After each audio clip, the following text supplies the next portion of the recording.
Ajarilah kami bahasa cintamu, agar kami dekat padamu ya Tuhanku. Ajarilah kami bahasa cintamu, agar kami dekat padamu.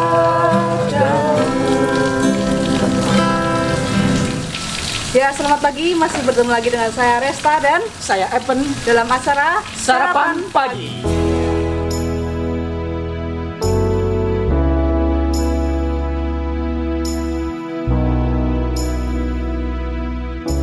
Kali ini tema sarapan pagi kita adalah Q&A. Umat bertanya, pastor menjawab. Ya, oke. Pada pagi hari ini kita kedatangan narasumber kita. Iya, Romo kita. Romo siapa? Boleh memperkenalkan dirinya, ayo. Halo, perkenalkan nama saya Romo Petrus OMI. Saya bertugas di Paroki Santo Stefanus Cilacap. Oh iya, oke. Romo Petrus. Gimana Romo? Album berapa rupanya? Sudah dilihat. Iya, bukan Petrus Mahendra ya. Petrus Omi. Iya. Baik, jadi kemarin kita sudah mengobrol dengan Romo Carolus tentang romance. Nah, dalam obrolan itu banyak umat yang ingin bertanya. Yang pertama, ini Romo. Jadi ceritanya ada salah satu pasangan, dia sudah dekat. Tapi setelah lama PDKT, salah satu dari cowok atau cewek itu pergi. Jadi kayak PHP gitu. Itu gimana Romo? Di PHP-in ya. Iya, betul sekali. Berarti sudah pernah merasa ada hubungan, tetapi pada akhirnya tidak bisa berlanjut karena salah seorang itu merasa diberi harapan palsu. Iya. Walaupun semacam dia merasa ini sudah pantas dilanjutkan, tapi yang satunya lagi merasa ini tidak lanjut. Iya. Begitu ya. Ya, kalau melihat hubungan sebagai suatu ketertarikan begitu ya, dalam hal ini romans antara seorang pria dan wanita atau wanita kepada pria begitu ya. Menurut saya satu hal yang perlu dimiliki sejak awal itu bagaimana perasaan suka itu muncul ya. Itu yang pertama dipahami dulu. Mengapa sih saya tertarik kepada orang ini? Mengapa sih saya tertarik kepada pria ini? Begitu ya. Nah, jawabannya mungkin banyak. Mungkin dua hal yang menurut saya yang paling mendasar. Yang pertama, apakah gara-gara material? Yang kedua, apakah sungguh-sungguh karena rasa yang berbicara? Kalau yang pertama, kalau yang menyebabkan saya suka kepada dia itu material, karena dia punya motor bagus, punya duit banyak, punya wajah yang cantik, yang tampan, terus rambutnya aduhai, atau yang lain-lain lainnya itu membuat saya tertarik, dan itu membuat saya juga merasa ingin memiliki hubungan kepada dia. Ini perlu jangan sampai bertahan pada materi ini, karena ini akan tidak langgeng begitu ya. Dia akan kelupaan satu aspek yang paling utama, yang kedua, yaitu tentang rasa. Kalau dari material tapi kemudian beralih menjadi rasa, inilah yang kemudian menjadi unsur yang harus dimiliki supaya tidak sampai merasa di PHP. Artinya kalau dia hanya menyukai orang yang dicintai ini hanya berdasarkan rasa, itu akan tiba waktunya ketika materi itu sudah turun kadarnya, kesukaan pun mulai berkurang.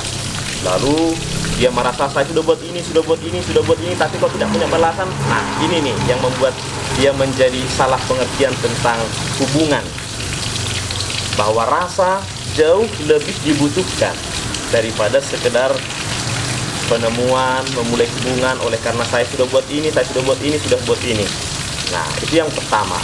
Yang kedua, kalau memang kita sudah sungguh-sungguh menyukai gitu ya, mencintai, apalagi dengan istilah cinta, ini yang kadang-kadang kita melupakan, bahwa orang sampai bisa mengatakan saya di PHP ini masih taraf pada kesukaan ya.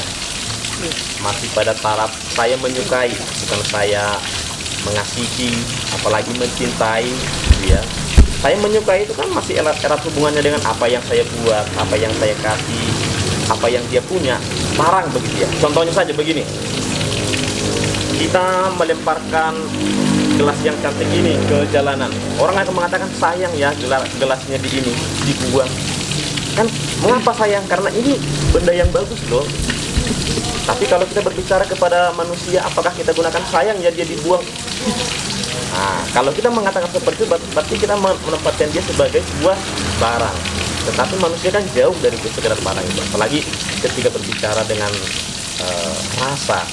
Jadi ketika orang mengatakan saya kok di PHP ini tuh, menurut saya ada yang membuat dia kurang memperhatikan aspek rasa di situ. Bahwa yang namanya sampai menjalin hubungan itu harus memiliki rasa.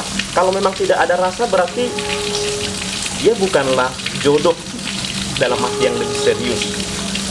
Bahwa orang harus berani mengatakan, oh dia bukan punya saya, oh dia bukan ini. Makanya ada yang namanya penjajakan toh, masa penjajakan. Kalau tidak cocok, tidak lanjut hubungannya. Kalau cocok, mari kita tahap yang lebih ini. Begitu. Ada semacam trial and error begitu ya. Makanya dalam mencari pasangan itu kan kadang-kadang pria atau wanita itu pacaran lebih dari 3 kali, lebih dari 4 kali. Itu kan dalam masa pencarian orang dituntut bersabar, sehingga tidak cepat-cepat mengatakan saya di PHP ini kok begini begitu, supaya dia sungguh-sungguh tahu ini bagian atau tahap pencarian. Oke Romo, ini ada pertanyaan kedua. Ada seseorang bertanya nih, Mo. Memaafkan orang yang menyakiti hati. Seringkali yang dilakukan adalah hanya melupakan, tetapi masih menyimpan rasa marah atau kesal di hati. Ya emang gitu ya, kadang orang, ya aku maafin kamu gitu. Cuma sekedar kata-kata aja, tapi setelah nanti ketemu misalnya di jalan, ketemu dia, rasanya, ih masih amarahnya gitu, pengen marah lagi gitu. Itu gimana ya? Iya ya, berhubungan dengan persoalan hati, bukan cuma hati, semua segala sesuatu yang membuat kita merasa kok begini reaksi saya. Kalau kita tanya lebih jujur kepada diri kita, siapa sih yang membuat kamu sakit hati? Siapa sih yang membuat saya marah? Dia atau saya yang menyiapkan ruang untuk marah? Kan begitu, artinya begini. Setiap orang kan kita tidak bisa mengontrol bagaimana dia bertindak kan. Dia memiliki kebebasan buat ini. Kan kita tidak bisa mengontrol dia nanti harus buat ini supaya saya tidak marah, kan nggak mungkin kan. Setiap orang pasti memiliki kebebasan untuk bertindak. Nah oleh karena itu ketika dia bertindak, nah kita yang merespon. Apakah respon kita itu marah atau membuat kita tertawa, membuat kita merasa jengkel? Nah secara sederhana mau dikatakan sebenarnya yang membuat kita sakit hati itu kita yang menyiapkan ruang untuk sakit hati kan. Sama juga kalau dikatakan mengapa orang sakit gitu ya, mengapa orang sakit, apakah orang lain yang membuat dia sakit? Tidak. Misalnya sakit flu gitu ya, karena kekebalan tubuhnya mungkin sedang berkurang, atau dia sedang salah makan apa, kita yang membuat diri kita sakit. Sementara orang lain itu bebas untuk melakukan apa yang dia inginkan. Nah oleh karena itu ketika orang dikatakan sakit hati oleh karena bertemu dengan yang lain, apalagi ketemu mantan, disakiti hatinya, sebenarnya jangan cepat-cepat dia yang membuat saya sakit hati. Saya yang membuat ruang dalam diri saya untuk sakit hati. Nah mau dikatakan bahwa kita masih, kalau masuk kategori ini ya, suka, sayang, mengasihi. Ketika orang dikatakan, kenapa kamu sakit hati? Iya, saya kan terlanjur sayang sama dia. Oh, hati-hati dengan gradasi kadar rasa ini. Menyukai, mencintai, menyayangi. Orang masih hanya menyukai, tiba-tiba dia menggunakan istilah sayang, menggunakan istilah cinta. Padahal cinta yang sebenarnya itu jauh lebih dalam daripada suka. Suka itu udah pada tataran senang, tataran material. Padahal kalau sudah sampai istilah sayang atau mencintai, orang harus bisa berkorban untuk itu. Termasuk ketika saya diputuskan pun, walaupun saya tetap masih mencintai dia, karena saya mencintai, ya saya lepaskan. Kalau kita tarik dalam kitab suci supaya orang lebih mengetahui kadarnya itu, kadar sayang, suka, dan cinta itu, ketika Yesus bertanya kepada si Petrus, Simon, apakah engkau menyukai aku? Apakah dibilang dia seperti itu? Tidak. Dia menggunakan istilah cinta. Atau apakah engkau mencintai aku? Apakah engkau menyayangi aku? Dia tidak mengatakan apakah kamu menyukai aku dalam artian saya berpribadi seperti ini, berpakaian seperti ini, berbodi seperti ini. Tidak. Oleh karena itu dia mengatakan kalau kamu mencintai aku, gembalakanlah domba-dombaku. Berarti ada konsekuensi dari cinta itu. Jadi ketika dikatakan orang sakit hati karena saya sudah terlanjur mencintai begitu ya, bentar, kamu masih tahap menyukai loh itu. Kalau ada menyukai berarti ada tidak menyukai makanya. Tapi kalau sudah sampai pada tahap menyayangi atau mencintai, kamu harus berani mengambil yang namanya konsekuensi. Konsekuensinya ditinggalkan, tidak melanjut. Meskipun kamu masih suka sama dia, ya tapi inilah. Oleh karena itu kan dikatakan, saya masih sakit hati. Bagaimana yang melupakan dia? Jangan dilupakan. Karena ini bagian dari pengalaman. Pengalaman artinya menjadi bahan untuk belajar. Bahwa kita percaya Tuhan memberikan atau menyiapkan pasangan yang sempurna kepada kita pada waktunya. Oleh karena itu berproseslah di situ. Ya nggak apa-apa, putus sambung lagi, putus sambung lagi, putus sambung lagi. Bagian dari pencarian itu kan. Yang pasti itu membuatmu secara tidak sadar hatimu sedang ditata. Kalau seperti ini, apakah kamu langsung marah? Udah biasa seperti ini, udah kebal seperti ini, dan sudah semacam jeli menentukan atau mencari pasangan ke depannya. Ini yang mau dikatakan blessing in disguise ya, suatu rahmat yang tersembunyi ketika saya patah hati, ketika saya menjadi marah. Coba pandang ini dalam ranah yang lebih luas, tidak hanya persoalan suka tidak suka, jengkel tidak, cocok atau tidak, tapi coba dipandang sebagai ranah untuk makin membuat pengalaman semakin luas dalam artian mencari pasangan. Tetap meyakini bahwa Tuhan mungkin sedang memberikan pelajaran bagi saya. Ketika saya berdoa, ya Tuhan berikan saya jodoh, tapi diberikan jodoh seperti, tapi kadang-kadang kacamata kita yang terlalu perlu dibersihkan lagi. Jadi orang tidak mungkin sakit hati oleh karena orang lain. Ini perlu digarisbawahi supaya kita tidak mudah untuk menyalahkan, mencari kambing hitam. Dia nih membuat saya gini, dia nih begini. Kalau semua orang seperti itu, pasti tidak ada orang yang benar. Kan? Coba, hati saya yang merespon, bereaksi yang terlalu over. Kita yang perlu menata hati, orang yang kita salahkan. Begitu. Ya oke, kayaknya dari tadi kita ngomong terus ya, minum. Oke, boleh minum dulu deh. Mati dulu. Iya. Minuman Sambil yang lihat keras ini ya, ada pertanyaan terakhir ya, dari. Pertanyaan. Ini ada dari orang tua untuk memproteksi anaknya dalam bermedsos mengenali lawan jenis. Jadi itu kan sekarang banyak media sosial gitu ya Romo.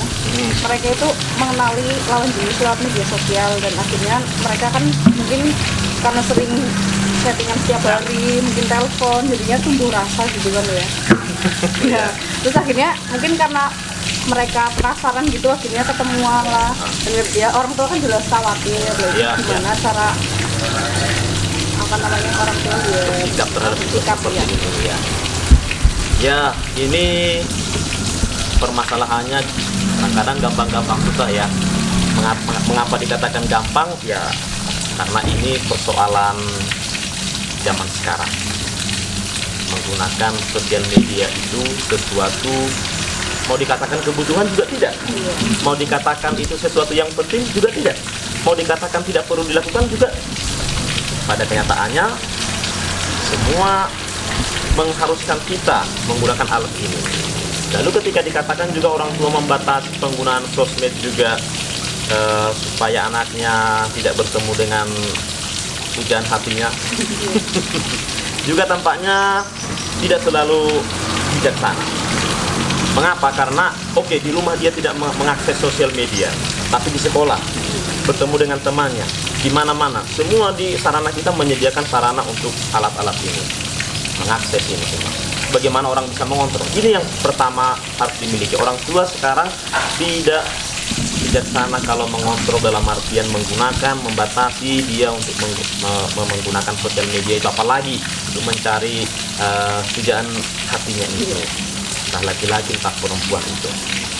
Itu yang pertama. Yang kedua, sehubungan dengan itu bagaimana kira-kira langkah yang baik untuk anak-anak seperti ini, atau remaja seperti ini, dalam mencari pacarnya lewat sosial media. Yang harus disadari bahwa orang tertarik kepada lawan jenisnya itu ada keinginan untuk menyukai ini natural. Menumbuhkan cinta, menumbuhkan rasa dalam hati itu pemberian dari Tuhan. Itu harus disadari secara positif supaya dia tidak salah kaprah dengan yang namanya rasa itu. Bahwa ketika dipendam juga ada sesuatu yang tidak terjadi secara natural dalam diri manusia. Lalu bagaimana sebenarnya orang tua harus bersikap dengan anak-anak seperti ini? Menurut saya ini saatnya orang tua dekat kepada anak-anaknya. Dekat dalam artian memproteksi secara sehat. Yang mau saya maksudkan ialah bagaimana rasa orang tua ini ditangkap oleh si anak. Caranya bagaimana? Coba dekati dia. Yang dibutuhkan anak saat ini, dalam saat ini ialah rasa tanggung jawab. Beri dia kebebasan, beri dia kepercayaan, dan anak itu sungguh-sungguh menangkap istilah kepercayaan dan juga kebebasan itu secara sehat. Contoh, tidak apa-apa boleh mencari pacar, membeli, tapi lihat loh ini, kamu juga harus bertanggung jawab bahwa harus melek juga, tidak semua orang baik di luar sana dan tidak semua orang tidak baik. Carilah bibit, apalagi bobot sama bebet, istilah yang klasik kita dengarkan seperti itu. Ajarkan dia tanggung jawab, tetapi tanggung jawab itu dalam kebebasan, tidak ditekan, tidak dibatasi, tetapi diberikan ruang, tetapi dalam kebijaksanaan, kebebasan itu, tanggung jawab. Jadi anak-anak itu juga melek. Oh iya, kalau nanti saya pacaran dengan ini, bagaimana dengan orang tua saya? Kalau saya pacaran dengan ini, apakah mendukung perkembangan saya? Bahwa si anak juga harus diajarkan mencari pacar itu bukan hanya untuk hahaha, mejeng sana, mejeng sini, bonceng sana, bonceng sini. Coba ajarkan dia untuk berpikir lebih luas daripada itu.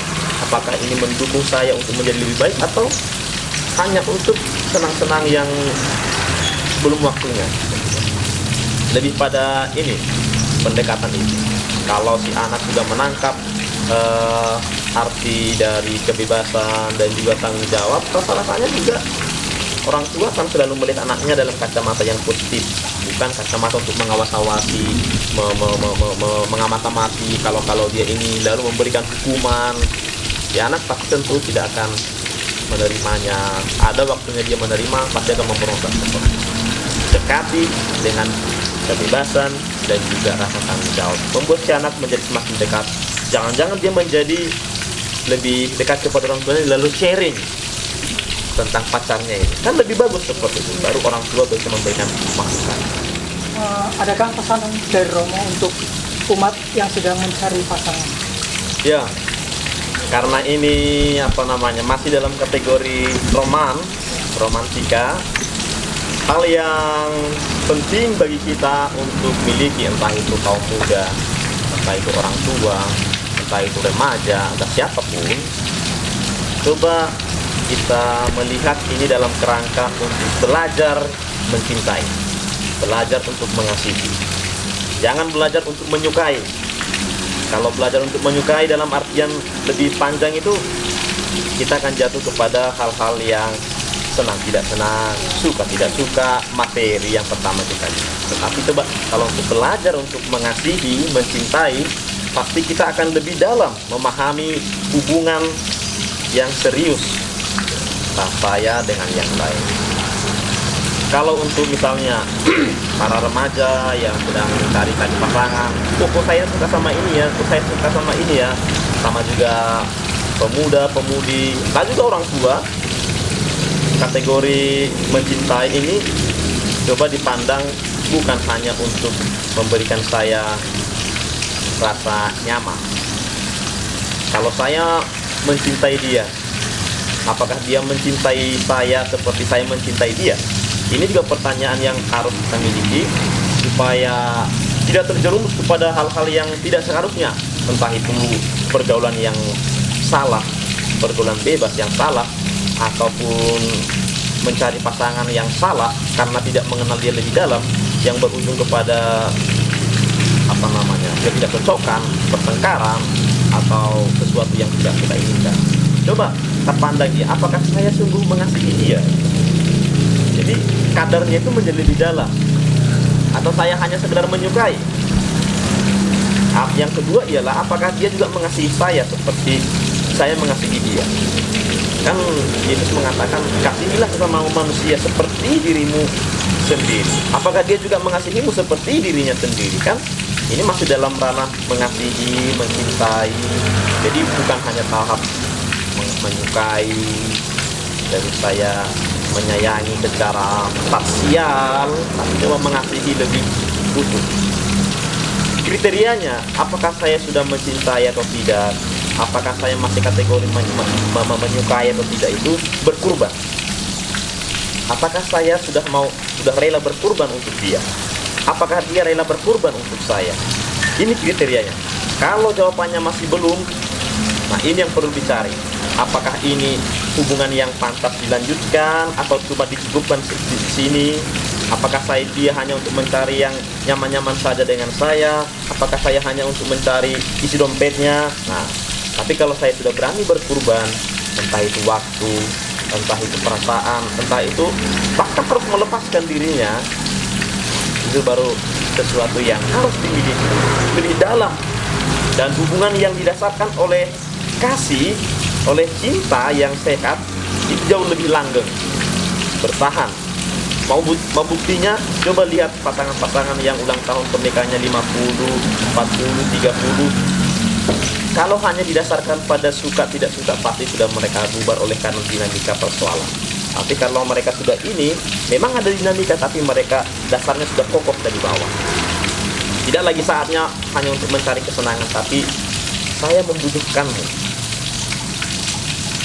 engkau membutuhkan saya.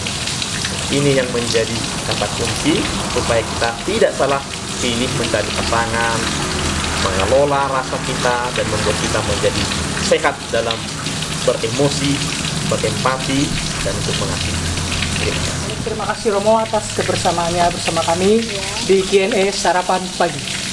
Ya, oke, untuk teman-teman yang ingin bertanya atau ingin memberikan isi hatinya seputar tema di Sarapan Pagi ini, boleh langsung aja WA di nomor di bawah ini. Dan untuk tema selanjutnya adalah komunikasi verbal.